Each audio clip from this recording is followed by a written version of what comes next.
Salut les petits poulpes.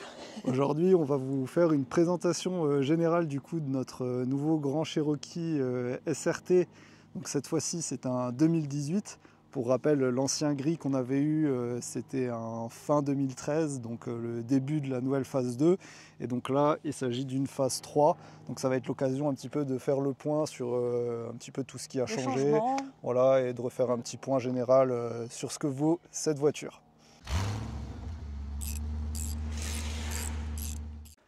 Donc déjà, la première chose qu'on va apercevoir au niveau des phases 3, c'est le pare-choc. Donc le pare-choc avant qui est vraiment extrêmement énervé. Donc là, comme on peut voir, il y a une belle différence avec la génération précédente. Donc concrètement, en fait, on a toute la grille ici qui a été revue. Donc au niveau des phares, ça nous donne un aspect assez agressif comme ça, avec un regard assez méchant. C'est pour ça qu'on a rajouté les petites griffes. Là, on a des aérations supplémentaires qui ont été rajoutées. Au niveau du bas du pare-choc, on a la grille d'aération inférieure qui est beaucoup plus large. Et on a le placement des feux de brouillard aussi qui est un petit peu différent. Et pour le profil de la voiture, on reste vraiment sur quelque chose de très similaire. Il n'y a pas eu de grands changements, c'est la même forme, le même gabarit de voiture. Donc pour le coup, pas trop de changements. À partir de 2016, le chrome sur les phases 2 ont été complètement supprimés. C'est beaucoup plus joli comme ça en tout cas. Ouais. Donc au niveau des roues, on est toujours sur des jantes Spider Monkey en 20 pouces, avec toujours donc une très grosse monte de pneus. Donc là, on est en 295, 45, 20. Donc là, il faut savoir que sur cette voiture, il y a un certain budget pneus à prévoir, puisque en moyenne, ça vous coûtera 1000 € pour remplacer les 4 pneus. À savoir que sur Grand Cherokee, il est impératif de remplacer les 4 pneus en même temps. Vous ne pouvez pas remplacer uniquement l'avant ou l'arrière, puisque ça va avoir tendance à forcer sur votre boîte de transfert, et c'est en partie ce qui explique les nombreuses casses de boîte de transfert sur ce véhicule. Au niveau du freinage, on retrouve toujours le même système de freinage, donc des gros freins Brembo. Donc là c'est pareil, il y a un budget assez important en tout ce qui est système de freinage sur ce véhicule-là, mais ça fait très bien le travail. Et pour l'arrière, on retrouve toujours ce gros derrière qui est toujours pareil, identique. On a toujours ces deux gros pots très agressifs. Donc ouais, sinon on reste vraiment sur quelque chose d'identique. À savoir que là c'est un échappement Borla. Les sorties d'origine sont quand même beaucoup plus discrètes. D'ailleurs, si vous ne remplacez pas l'échappement sur ce véhicule, il faut savoir qu'il reste très discret. Des fois on en croise qui ont encore l'échappement d'origine et on a du mal à croire qu'il y a un V8 6 litres 4 là-dedans.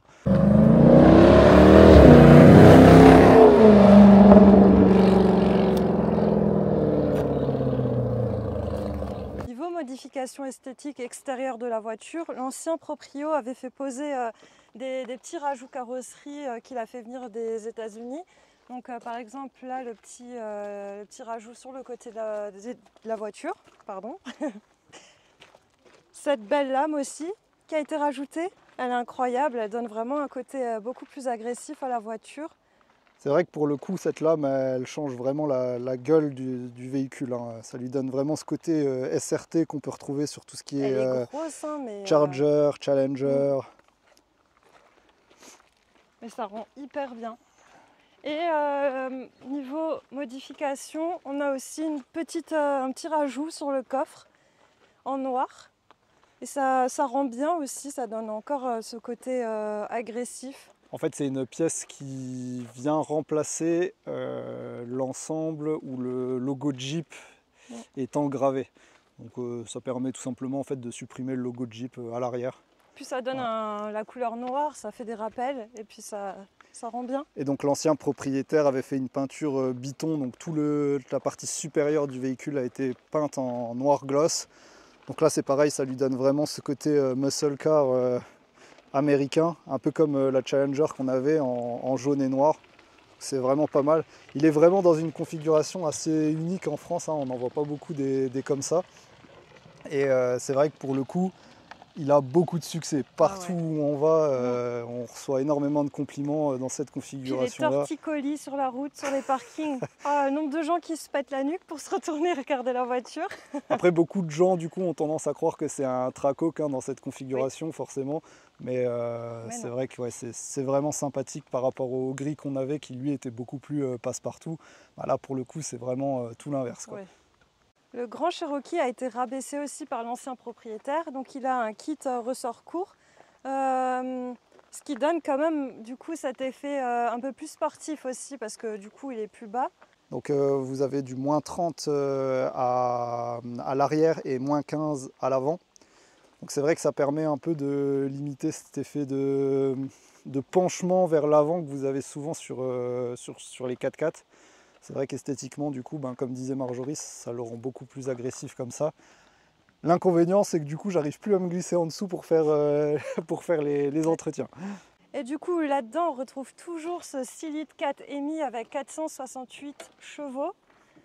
Donc c'est pas mal. Donc là, c'est pareil, l'ancien propriétaire avait fait poser une grosse admission AFE GT Momentum.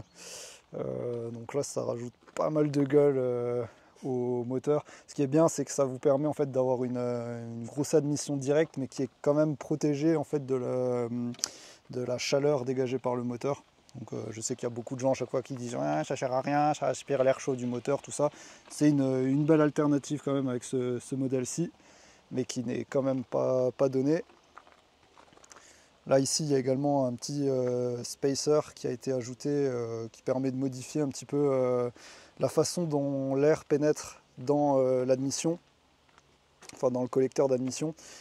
Et c'est également ce qui crée le petit sifflement que vous avez peut-être remarqué dans nos vidéos quand le moteur tourne. Voilà, donc ça, bon, c'est un peu gadget, hein, mais bon, c'était déjà là, donc on a laissé. Donc au niveau fiabilité, ben, il n'y a pas grand chose qui a changé sur ce bloc depuis sa sortie en 2011. Donc pas énormément de choses à rajouter par rapport à notre première vidéo. Pour le coup, nous, du coup, on a eu les défauts les plus connus de ce moteur-là depuis le mois de juin. Donc, on a eu la pompe à eau qui a foiré, la poulie damper aussi qui était en train de se barrer. Donc, tout ça, c'est des défauts qui sont très connus. Heureusement, ça se fait quand même très facilement. Vous avez tous les tutos sur la chaîne. Le reste, c'est de l'entretien classique.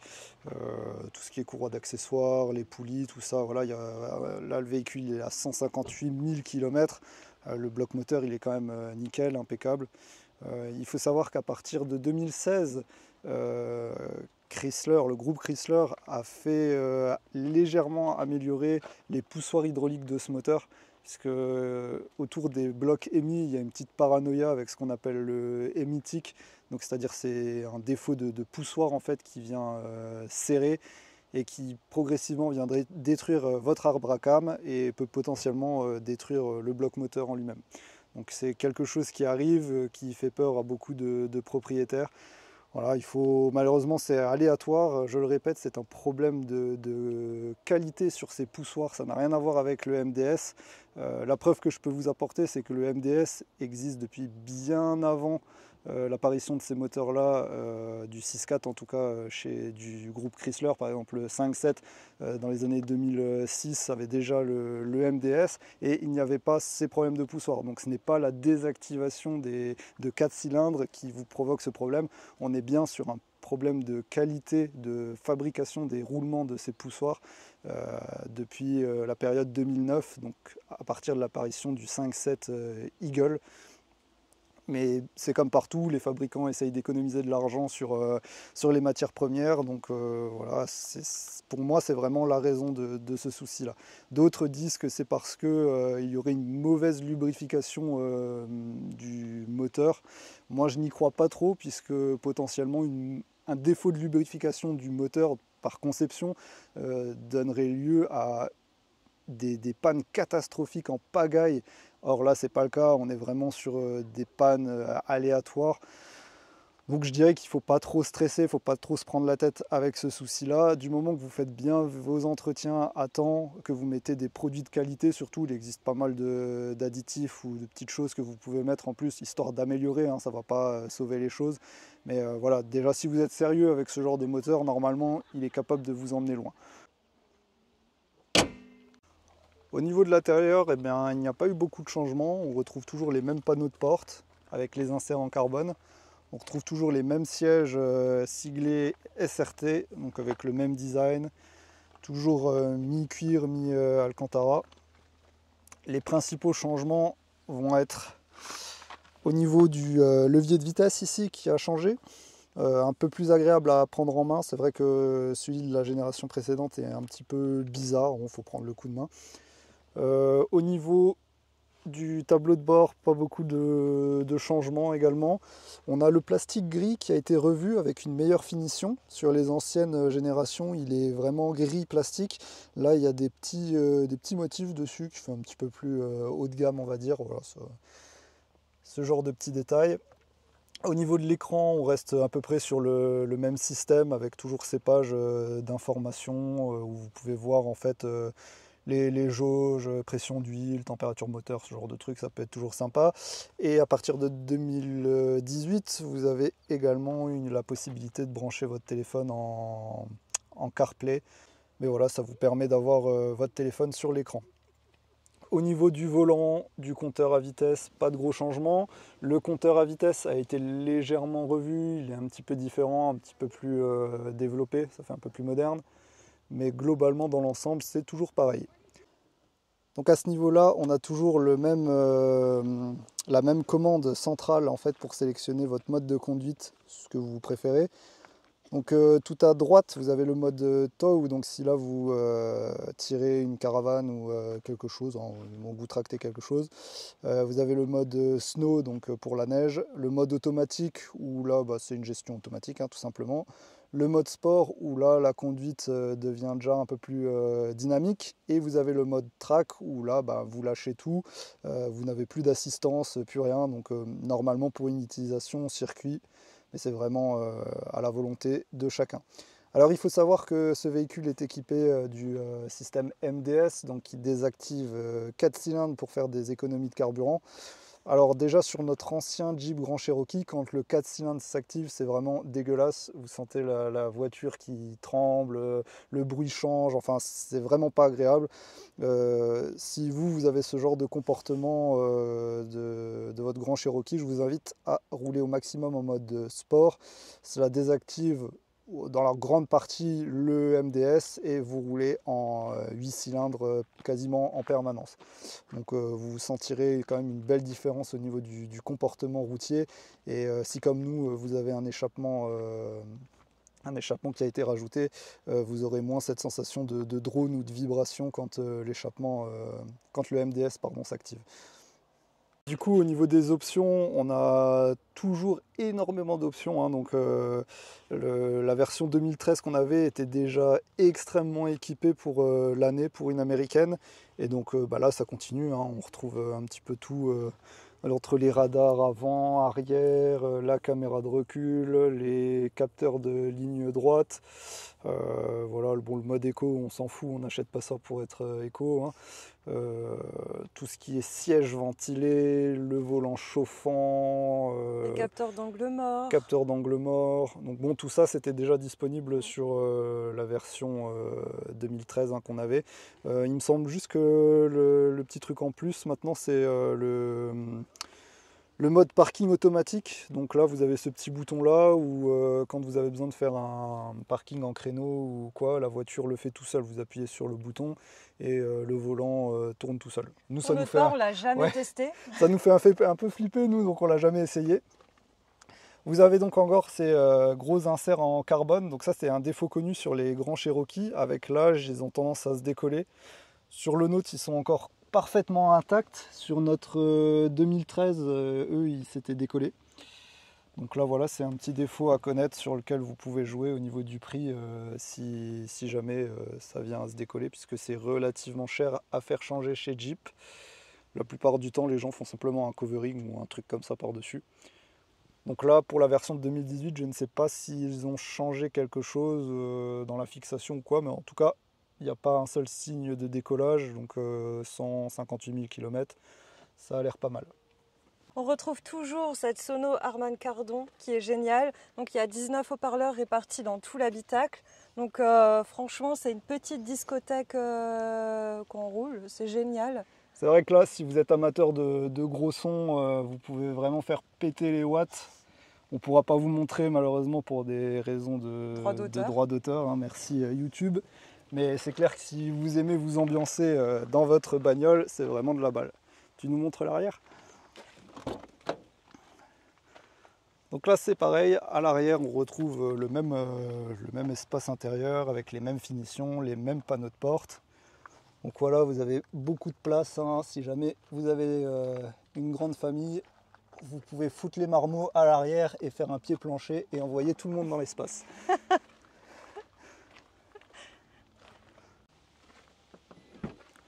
On retrouve toujours ce coffre à ouverture et à fermeture automatique.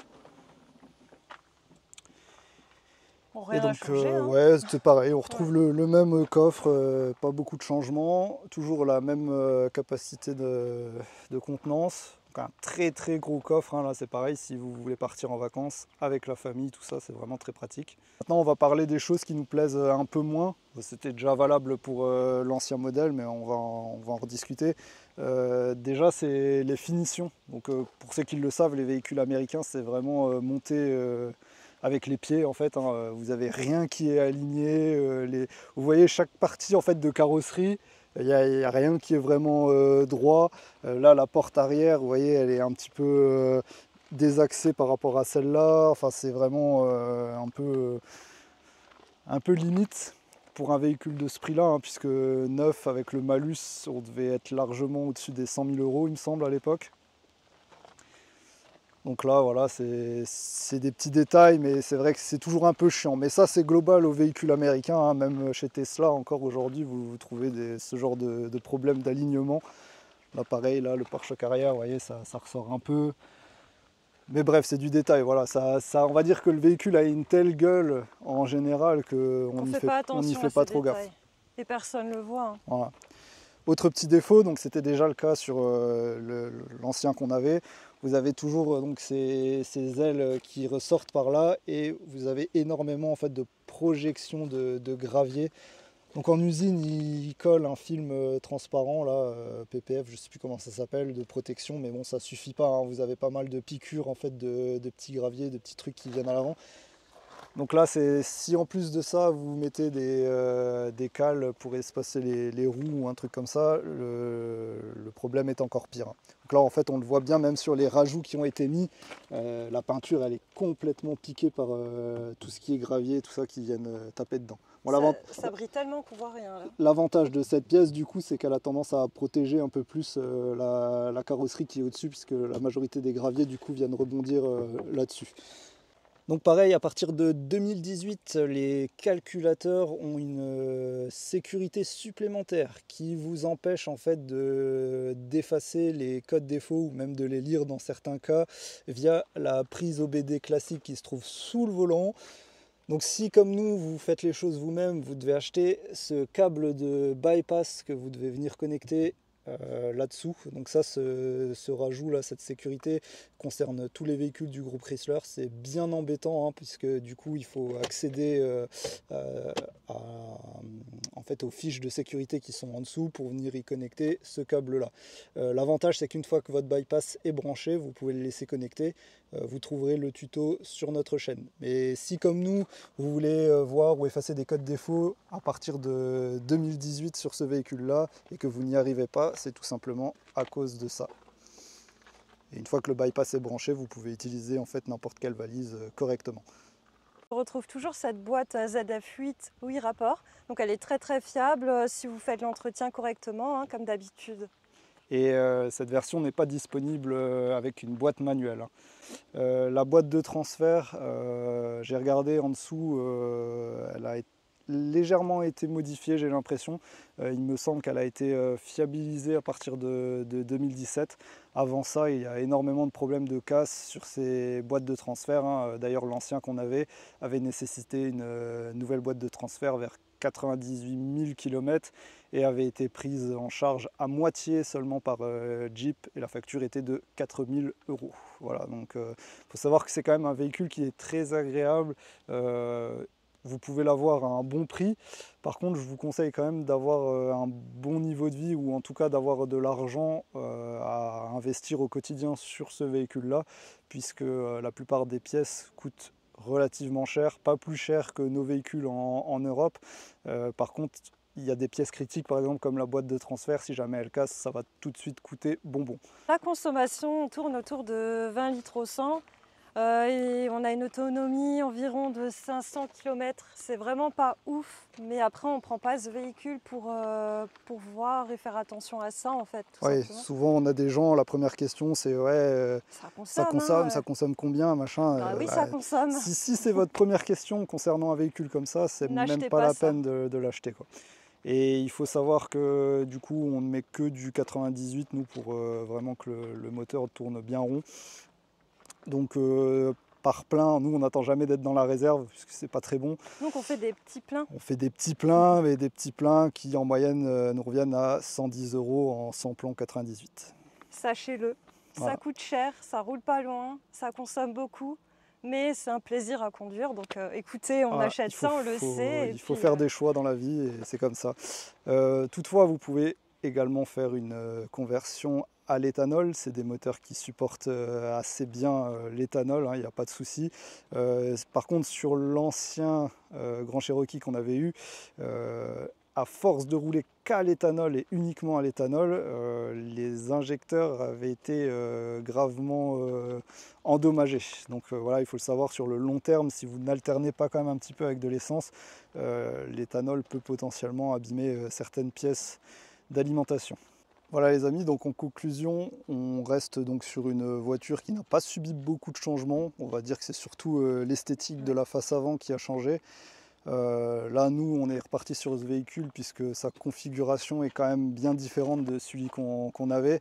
Effectivement, ça se ressent dans la rue puisque là, pour le coup, les gens sont vraiment admiratifs devant cette bagnole-là. C'est vrai qu'on n'en voit pas beaucoup dans ce rouge vraiment pétant qui est vraiment magnifique. On voit beaucoup de noir, voilà. Des couleurs assez sobres. Donc là, ça claque au niveau des yeux. Donc c'est sûr que, en plus, le bruit, l'échappement bord là, plus cette couleur, c'est exceptionnel. C'est vraiment, voilà, c'est vraiment cool. Donc là, c'est pareil, ça peut être une bonne alternative si vous recherchez un véhicule de type muscle car, mais que vous avez une grande famille, que vous avez des enfants, que vous avez besoin de place, que vous faites beaucoup de routes. Encore une fois, le fait que ce soit du 4 roues motrices par rapport au muscle car traditionnel, c'est aussi un gros bonus si vous roulez souvent dans des régions hivernales où vous avez beaucoup de pluie, ce genre de choses. C'est une sécurité en plus. C'est vrai que nous, on le ressent sous la pluie, si on doit comparer maintenant avec la Crossfire. La Crossfire, elle chasse du cul tout de suite dès que la route est mouillée, alors que ça, même sous tempête et tout, ça tient vraiment bien la route. C'est vraiment très agréable. Et encore une fois, cette capacité de stockage vraiment optimale si vous avez une famille ou que vous avez besoin. Ou si vous partez en vacances et que vous avez 30 tonnes de vêtements à ramener. Que vous avez madame qui ramène la moitié de la baraque en vacances, ben voilà, c'est le bon plan. Ouais, vous pouvez trouver des bons arguments pour convaincre votre femme ou même votre mec d'avoir ce genre de bagnole. Voilà les amis, j'espère que cette petite vidéo vous aura plu. Donc, comme d'habitude, mettez un petit pouce en l'air, ça fait toujours plaisir. N'hésitez pas à partager aussi votre expérience en commentaire. On ne peut pas être d'accord sur tout, c'est comme ça. Mais si vous avez quelque chose à dire, dites-le nous, il n'y a pas de souci. Si vous avez des questions par rapport à ce véhicule, n'hésitez pas non plus. Et puis, on vous dit à la prochaine. On vous dit à la prochaine. Allez, ciao les poulpes.